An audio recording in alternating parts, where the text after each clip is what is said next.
എന്റെ YouTube channel ആദ്യമായിട്ടൊരു live പോവാം. ഹലോ, ഹായ്, നമസ്കാരം. ഇണക്കുരുവികൾ എന്ന എൻ്റെ മോട്ടിവേഷൻ യൂട്യൂബ് ചാനലിലേക്ക് ഏവർക്കും സ്വാഗതം. ഒത്തിരി ലൈവ് മെസ്സേജുകളൊക്കെ വരുന്നുണ്ട്, നമുക്ക് ഓരോ മെസ്സേജ് ആയിട്ട് വായിക്കാം. മുത്തു കോർക്കാൻ നൂല് തരുമോ? തരാം. ഞാൻ നിങ്ങളുടെ സ്വന്തം ലക്ഷ്മി സാബു ആണ്. അപ്പൊ ഞാൻ എന്താ പറഞ്ഞു നിർത്തിയത് ഇന്നലെ? സ്നേഹമാണ് അഖില സാരമൂഴിയിൽ എന്നല്ലേ പറഞ്ഞു നിർത്തിയേ? അതിനർത്ഥം ഭാര്യയും ഭർത്താവും തമ്മിൽ എപ്പോഴും നല്ല പൊരുത്തത്തോടെ പോകണം അല്ലേ? ദേ വേറൊരു മെസ്സേജ്. എണീറ്റ് പോടി. ഏതോ ഭക്തനാന്ന് തോന്നുന്നു. സത്യം പറഞ്ഞാൽ എനിക്ക് ചോദ്യം ചോദിക്കാനുള്ളത് ഭാര്യമാരോടാണ്.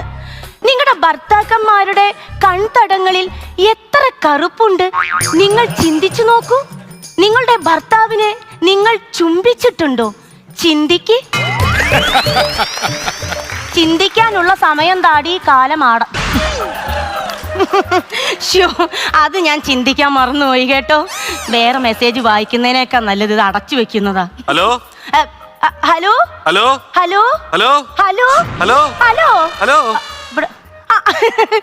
ഞാൻ പെട്ടെന്ന് ഇതിന്റെ ഉള്ളുന്നാന്ന് വിചാരിച്ചു. നമസ്കാരം. നമസ്കാരം. നമസ്കാരം. ഇരിക്കൂട്ടോ. ഞാൻ ഇരുന്നല്ലോ. അല്ല, സാധാരണ ഞങ്ങളിവിടെ വരുമ്പോ ഞാൻ പറയും ഇരിക്കൂന്ന്. സാർ അതിനു മുമ്പേ ചാടി കയറി അങ്ങ് ഇരുന്നു. പിന്നെ ഇരിക്കൂട്ടോന്ന് എനിക്ക് പറയാതിരിക്കാനും വയ്യ. ശീലായി പോയേ. ഇരിക്കൂട്ടോ. എന്താ പ്രശ്നം? ചായ കുടിച്ചോ? അതാണ് എന്റെ പ്രശ്നം. ചായ കുടിക്കുന്നതോ? അതല്ല, ചായ കുടിച്ചോന്ന് ചോദിക്കാൻ വേണ്ടി എനിക്കൊരു ഭാര്യയില്ല. അതാണ് എന്റെ പ്രശ്നം. ഞാൻ വേറൊരാളുടെ ഭാര്യയാണ്. അതല്ല, എന്റെ ഭാര്യ എന്നോട് ചായ കുടിക്കാൻ ചോദിക്കാറില്ല മേഡം. അവള് പിണങ്ങിപ്പോയി. ഈശ്വരാ, നിങ്ങളുടെ പേരെന്താ? എന്റെ പേര് അനി. അനി. ഭാര്യയുടെ പേര്? വിനി. പേരിൽ തന്നെ എന്തൊരു പൊരുത്തം. പക്ഷേ വില്ലൻ അവനാ. ആര്? ഈഗോ. ഈ കഴിഞ്ഞിട്ടുള്ള ഗോ. അത് വലിയ കാര്യത്തിലുള്ള കാര്യം. അതിനാണല്ലോ എന്നെ പോലുള്ള മോട്ടിവേറ്റർ ഇവിടെ ഇരിക്കുന്നത്. സാബൂട്ടാ ചായ. ചായയുടെ റംബൂട്ടാൻ കഴിക്കാറില്ല. അയ്യോ, റംബൂട്ടാനല്ല, സാബൂട്ടൻ. സാബൂട്ടാ, ഉമ്മറത്തേക്ക് ഒരു ചായ. റെഡി.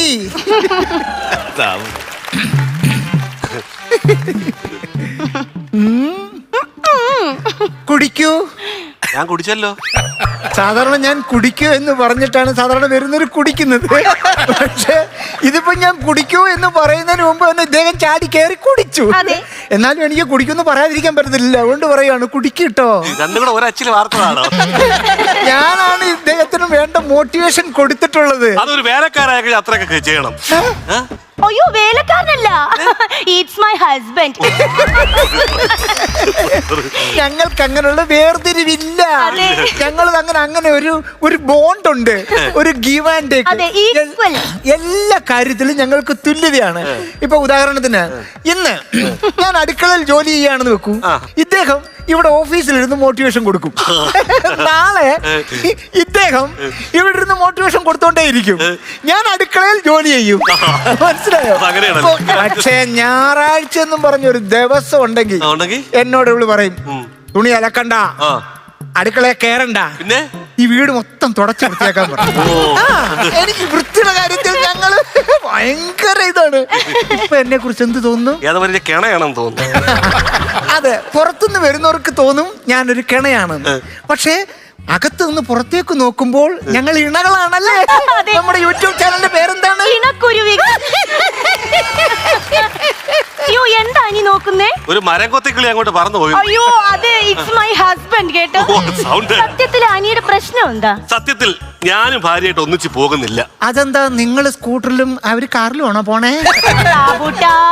ഇങ്ങനെ ഉണ്ടാക്കിയ ചോദ്യങ്ങൾ ചോദിക്കല്ലേ കുട്ടാ. അതാണോ അവര് ഉദ്ദേശിച്ചത്? അവര് തമ്മിൽ ഒന്നിച്ച് പോകുന്നില്ല എന്ന്. അതായത് ഞങ്ങൾ തമ്മിലൊരു സ്വരച്ചേർച്ച ഇല്ല. അതെന്താന്നറിയാമോ? ശൈലി മാറ്റണം. ഈ സ്റ്റൈൽ ഒന്നും കുഴപ്പം? അയ്യോ, സ്റ്റൈലല്ല, ശൈലി. ഓ, ശൈലി. ജീവിത ശൈലി മാറ്റണം. അതെ, എന്ന് വെച്ചാൽ ഈ ജീവിത ശൈലി രോഗങ്ങളില്ലേ, അത് മാറ്റണം. സാബൂട്ടാ, വളിച്ച തമാശകൾ പറയല്ലേ കുട്ടാ. ആവർത്തിക്കുന്നില്ല. അതാണോ ഞാൻ ഉദ്ദേശിച്ചത്? ജീവിത ശൈലി എന്ന് പറയുമ്പോൾ ഉദാഹരണത്തിന് അനി രാവിലെ എഴുന്നേറ്റാൽ ആദ്യം എന്ത് ചെയ്യും? രാവിലെ എഴുന്നേറ്റ് ആദ്യം ഇങ്ങനെ കണ്ണ് തിരുമും. ശരി, കണ്ണ് തിരുമിട്ട് എന്ത് ചെയ്യും? അത് കഴിഞ്ഞാൽ കട്ടിലടി തന്നെ മുണ്ട് തപ്പിയെടുക്കും. ഓക്കേ, അത് കഴിഞ്ഞിട്ട് കൊണ്ടൊടുക്കും.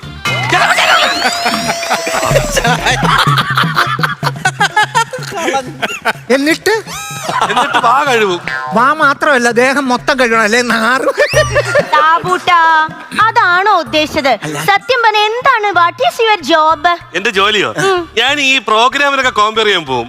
അയ്യോ, പ്രോഗ്രാമിനൊക്കെ ബോംബെറിയാൻ പോയ കോമ്പയറിംഗല്ല, കോമ്പയറിംഗ് എന്ന് പറഞ്ഞാൽ അവതാരകൻ ടിവിയൊക്കെ ചെയ്യുന്നില്ല, ആങ്കറിങ്. ആ അതെ, അതിപ്പോ എല്ലാ ദിവസവും ഇല്ലല്ലോ. എല്ലാ ദിവസവും ഇല്ല. ബാക്കിയുള്ള ദിവസം ബാക്കിയുള്ള ദിവസം വീട്ടിൽ വെറുതെ ഇരിക്കും. അയ്യോ, അങ്ങനെ വെറുതെ ഇരിക്കരുത്.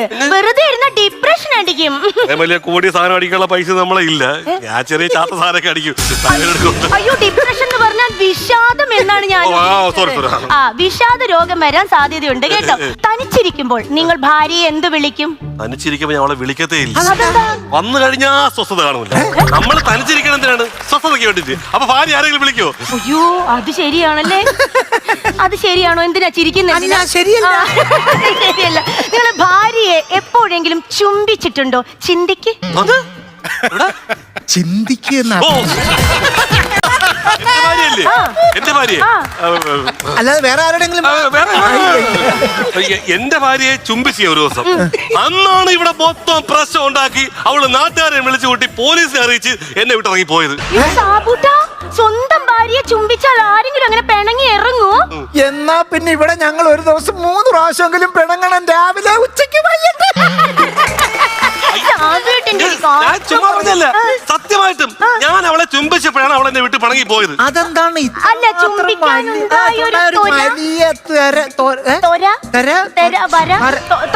എന്തായിരുന്നു? അതായത് എനിക്ക് കൊറോണ വന്നപ്പോഴാണ് ഇവക്ക് കൊറോണ ഇല്ല. അങ്ങനെ ഇപ്പൊ സൂക്ഷിക്കണേ പറഞ്ഞ് പിടിച്ചു ഒറ്റ പോലീസിനെ ഇറച്ചി ഹെൽത്തി നാളൊന്നും ആകെ വിഷയമായി. സ്നേഹമില്ല ഇവരുടെ മനസ്സിൽ. ഹൃദയത്തിന്റെ ഉള്ളിൽ നിന്നും സ്നേഹം വരണം. സ്നേഹം വരാൻ നമ്മൾ എന്ത് ചെയ്യണം? നമ്മൾ ഹഗ് ചെയ്യണം. ഹഗ് ചെയ്യുമ്പോൾ ശരീരത്തിലെ ഓക്സിറ്റോക്സിൻ കൂടും, സകല പ്രശ്നങ്ങളും തീരും. ഉദാഹരണത്തിന്, അനിയൻ എന്നെ ഒന്ന് ഹഗ് ചെയ്യൂ. വരൂ, വരൂ, ഹഗ് ചെയ്യൂ. ചെയ്യൂ, ഹഗ് ചെയ്യൂ.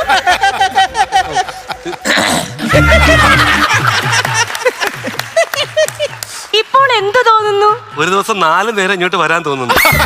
അല്ലല്ല, എന്റെ ഉള്ളിലുള്ള എല്ലാ ടെൻഷനും പോയി. സത്യം, മൈൻഡ് ഫ്രീ ആയി മേഡം. മേഡത്തിന്റെ മോട്ടിവേഷൻ എന്ന് പറഞ്ഞാൽ ഈ ലോകത്തുള്ള എല്ലാവർക്കും അറിയാം. എത്ര പേര് മേഡത്തിന്റെ മോട്ടിവേഷൻ കണ്ട് ജീവിതം നന്നായിട്ട് പോയിട്ട്.